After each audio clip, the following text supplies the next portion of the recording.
Hello my cute viewers, welcome back to our channel. Myself Gauri. तो चलिए बिना देरी करते हुए माई स्वीट हार्ट की कहानी को स्टार्ट करते हैं। Episode 24। It's really not fair John. Vicky की कॉल काटते ही ऋषि विराट से बोला, ऐसे क्या हो गया?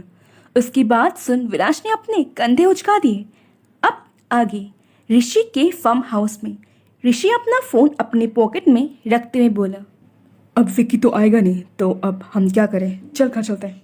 बोलते बोलते जब उसकी नजर विराज पर गई जो किसी सोच में डूबा हुआ था, उसको यूं सोच में डूबा देख ऋषि चिल्लाकर बोला, अबे ओए क्या सोच रहा है? हाँ क्या? विराज अपने होश में आकर बोला। उसकी बात सुन ऋषि अपनी बात को दोहराते बोला, मैंने पूछा क्या सोच रहा है? विराज कुछ पल रुक कर बोला, समायरा के बारे में। समायरा? ऋषि हैरानी से बोला। विराज गहरी सांस लेते हुए बोला,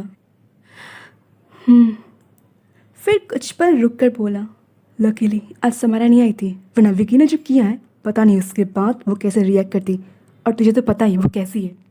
ऋषि अपनी गर्दन हाँ में हिलाते हुए बोला, पता है, पर ये विकी के दिमाग में चल क्या रहा है? ऋषि की बात सुन विराज खिड़की से बाहर देखते हुए बोला, पता नहीं।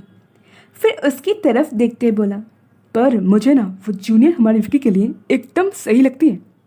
ऋषि अपनी गर्दन हिलाते हुए बोला, हाँ एकदम टक्कर की।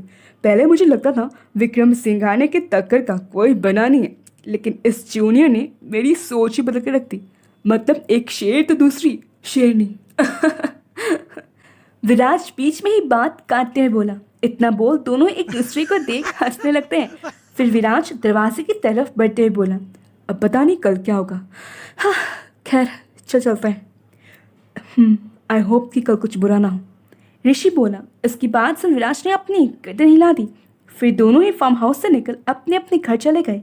दूसरी तरफ सावी के रूम में सावी अपने रूम में पढ़ाई कर रही थी, लेकिन उसका ध्यान पढ़ाई में तो बिल्कुल भी नहीं था।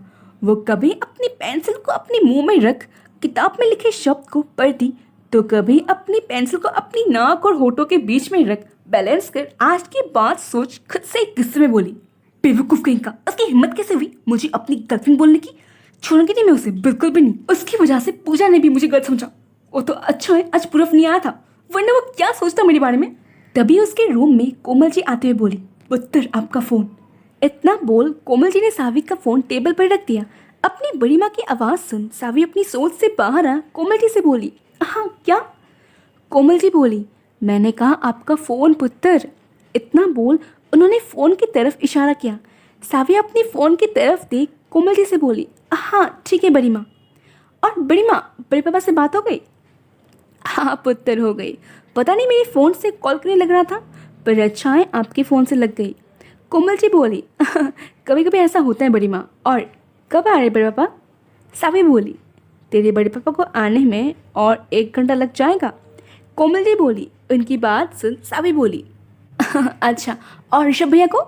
कोमल जी हैरानी से बोली, तुझे कैसे पता? सावी मुस्कुराकर बोली, आप ऋषभ भैया से बात ना करो, इम्पॉसिबल।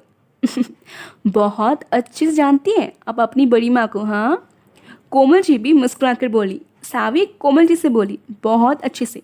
अब बताइए भैया कब आ रहे हैं? कोमल जी बोली, आपके भैया ने कहा अभी तो वो फ्री नहीं है, पर जब फ्री हो जाएंगे तब तुरंत अपनी छुटकी से मिलने आ जाएंगे। अब मैं चलती हूँ, आप अपनी पढ़ाई करो। और हाँ, किसी अननोन नंबर से कॉल आ रहा था, लास्ट में कुछ 507 ऐसे कुछ था, आप एक बार देख लेना। हाँ, सावी बोली, ओके बड़ी माँ, मैं बाद में देख लूँगी। इतना बोल कोमल जी सावी के रूम से बाहर निकल आते हैं। इनके जाते ही सावी किताब में देख खुद से बोली, फोकस सावी फोकस, तुझे एग्जाम में टॉप करना है।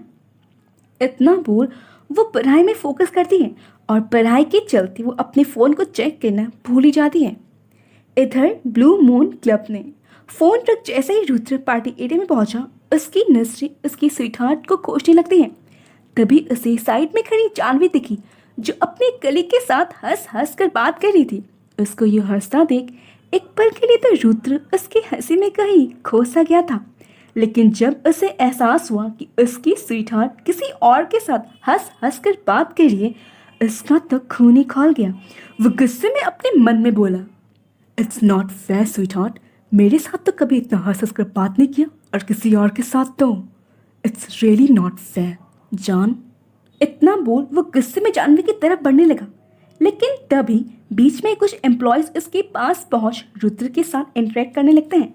ये देख रुद्र अपने गुस्से को कंट्रोल कर इन सब के साथ बातें करने लगता है, लेकिन उसके लहजे में एक कड़कपन था जिससे महसूस उन सब की आगे बोलने की हिम्मत नहीं हो रही थी। लेकिन तब भी वो हिम्मत कर रुद्र से बात कर रहे थे, खास करके लड़कियां।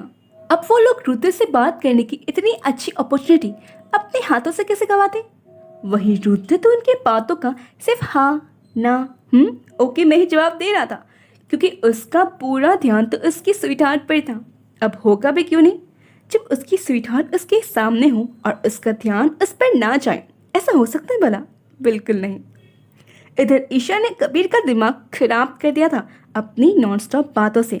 कबीर जिस तरफ जाता पीछे पीछे ईशा भी वहीं पहुंच जाती। वो कभी अपनी स्कूल लाइफ की बात बताती तो कभी अपनी कॉलेज लाइफ की, और उसकी ये नॉन स्टॉप बातें सुन कबीर इरिटेट हो चुका था।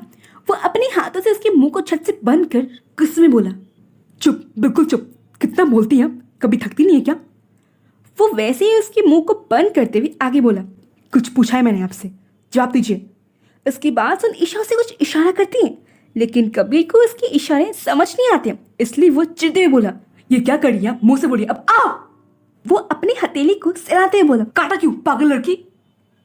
ईशा अपने दोनों हाथ अपने कमर पर रख कबीर को घुरते बोली, पागल मैं नहीं, पागल आप है, हद है, मेरे मुंह को बंद कर बोलते बोलो बोलो, कैसे बोलूंगी मैं? हाँ। उसकी बात सुन कबीर झेप गया था। वो खुद को नॉर्मल दिखाते बोला, हाँ तो अब बोलिए।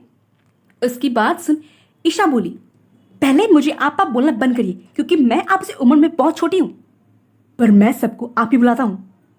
कबीर बोला। ईशा अपने पैर को पटकते हुए बोली, तो फिर ठीक है, मुझे भी अब आपसे कुछ नहीं बोलना। हाँ। इतना बोल वो जानवी की तरफ बढ़ जाती है। उसको जाता देख कबीर खुद से बोला, अजीब लड़की। इतना बोल वो भी दूसरी तरफ बढ़ जाता है। That's it for today guys, मिलते हैं अगले एपिसोड में। Bye bye.